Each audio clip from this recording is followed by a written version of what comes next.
महामृत्युंजय जाप के मरीजों पर होने वाले असर की जांच कर रहे हैं। जिन लोगों पर यह रिसर्च किया जा रहा है वो सभी ब्रेन इंजरी यानी मस्तिष्क की चोट के मरीज हैं। ये स्टडी 40 लोगों पर इस समय की जा रही है। इन 40 लोगों को 20-20 के 2 समूहों में बांटा गया है। इसमें से एक समूह को महामृत्युंजय मंत्र सुनाया गया, जबकि दूसरे समूह को यह मंत्र नहीं सुनाया गया।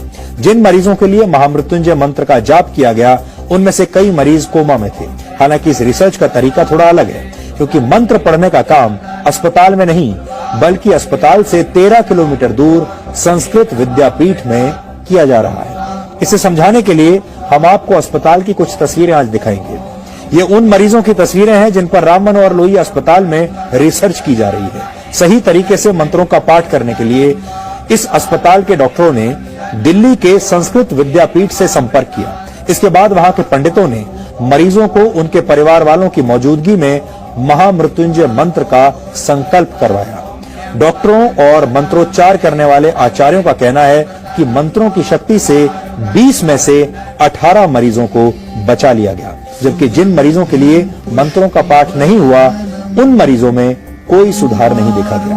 महामृत्युंजय मंत्र का अर्थ है मृत्यु को जीतने वाला महान मंत्र। ऐसा माना जाता है कि इस मंत्र का जाप करने से अकाल मृत्यु का डर समाप्त हो जाता है। इस मंत्र की रचना ऋषि मार्कंडेय ने की थी।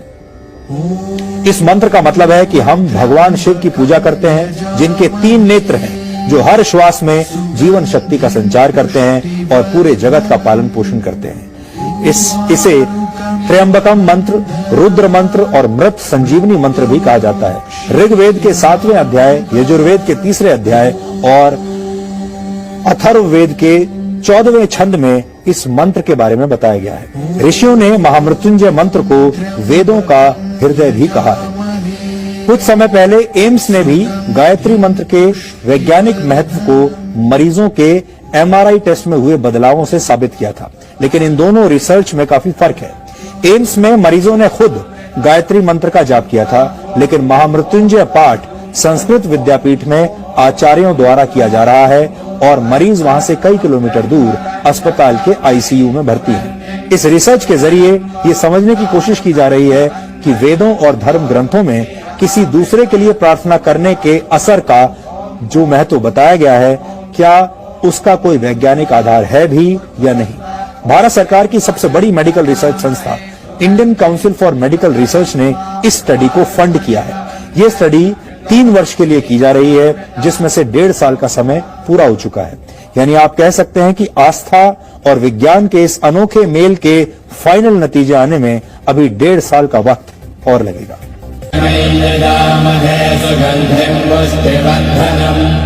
स्वर विज्ञान के हिसाब से माना जाता है कि महामृत्युंजय मंत्र के अक्षरों का स्वर के साथ उच्चारण किया जाए तो शरीर में वाइब्रेशन होता है।